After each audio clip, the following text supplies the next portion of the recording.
आज आप सभी लोग को एक ऐसे चैप्टर को लेकर आए हैं जो हाई स्कूल में बोर्ड में भी आपका कभी 10 नंबर उठा लेगा, कभी 12 नंबर उठा, कोई गारंटी नहीं। और प्रतियोगिता परीक्षाओं में भी 1 से 2 क्वेश्चन जरूर टच करता है इस पार्ट से।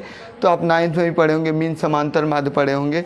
तो हम समांतर माध्य अगर निकालना होगा 10 नंबर में, 12 नंबर में, 16 नंबर में भी इस चैप्टर से उठा लेते हैं। ये नहीं कि केवल समांतर माध्य सांख्यिकी का एक भाग है।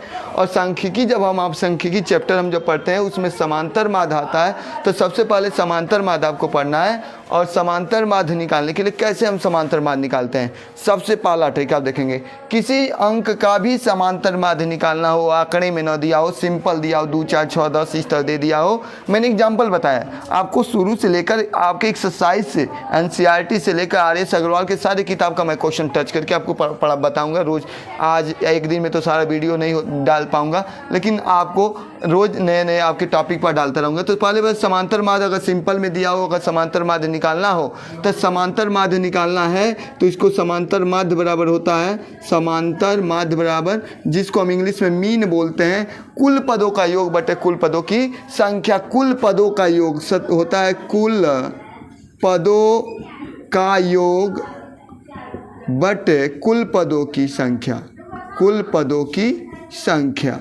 किसी का भी आपको समांतर माध्य निकालना हो, अगर आंकड़े में इस तरह सिंपल में दिया हो, आंकड़े में 9 दिया हो, सिंपल में दिया समांतर माध्य निकाल, सबको जोड़ लीजिए। दिया है 5 दिया है तो 5 दिया है, 10 दिया है, 6 दिया है, 9 दिया है, 12 दिया है, 8 दिया है और सबको जोड़ लिए। ऊपर ये 10 दिया था और सबको देखिए 1, 2, 3, 4, 5, 6 को दिया है। 6 से हम क्या कर देंगे, भाग दे देंगे।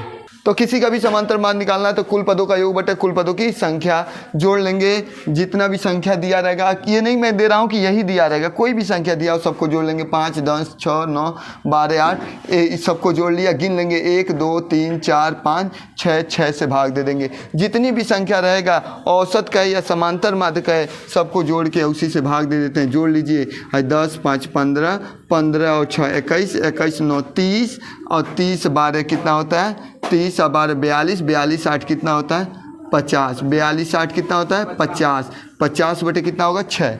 आप 6 से कहीं भी भाग दे सकते हैं, ये नहीं कि हम कहीं भी 6 से भाग दे दीजिएगा, जो आएगा वही आंसर होगा। 6 8 48 हो जाएगा। यहाँ कितना बचा 2 बचा, दशमलव लगाइए 36 18 हुआ। बार बार 2 बचेगा, छोड़ दीजिए, आपका लगभग में आ जाएगा 8.3। ये आंसर हो जाएगा, आपका समांतर माध्य आ जाएगा। सिंपल है समांतर माध्य। अगर आंकड़े में 9 दिया हो सबको जोड़ लीजिए और जितना भी होगा उससे भाग दे दीजिए।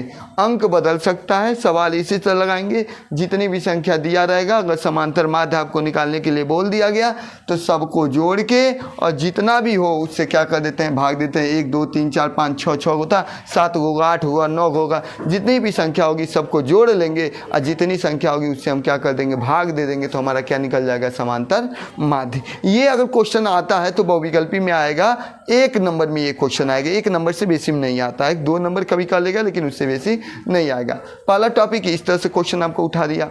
दूसरा क्वेश्चन आपका इस तरह से उठा देगा, दूसरा क्वेश्चन इस तरह उठा देगा 10 5 6 कुछ भी दे दिया, पी एक अंक उसमें से गायब कर देगा। अभी इसमें अंक गायब नहीं किया, एक अंक गायब करके यहाँ पी भी लिख सकता है, के भी लिख सकता है, ए भी लिख सकता है, कुछ भी कहीं भी एक गायब कर दिया और आपका समांतर माध्य इसमें दे दिया। इसमें समांतर माध्य पूछ रहा था, इसमें ऑलरेडी समांतर माध्य दे दिया।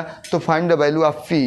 गिवन दिया है, ये इक्वेशन दिया है, तो फाइंड आपको वैल्यू क्या निकालना है, पी की वैल्यू निकालना है। तब भी हम समांतर माध्य का सूत्र लगाएंगे। तो समांतर माध्य बराबर आप जानते हैं, समांतर माध्य बराबर कुल पदों का योग। तो कुल पदों का योग 10 धन 5 धन 6 धन पी धन 4 सबको जोड़ लेंगे और देखेंगे 1 2 3 4 5 यहाँ लिख देंगे। और समांतर माध्य पहले से दे दिया था 12, तो यहाँ 12 लिख लीजिए, 12 लिखा गया। अब बताइए इसको जोड़ लीजिए, 10 5 15, 15 6 आपका 21, 21 और 4 कितना होगा 25, 25 धन पी और नीचे कितना है 5। तिरछा क्रॉस मल्टीप्लिकेशन कर दीजिए, तिरछा हम गुणा करेंगे तो 12 25 कितना हो जाएगा 60 बराबर 25 प्लस पी, प्लस है 25 तो इधर आएगा तो क्या हो जाएगा -25। तो पी बराबर आप बताइए 60 में से 25 जाएगा 35, पी का मान आपका आंसर आ गया 35। तो इस तरह भी क्वेश्चन आपका दे सकता है।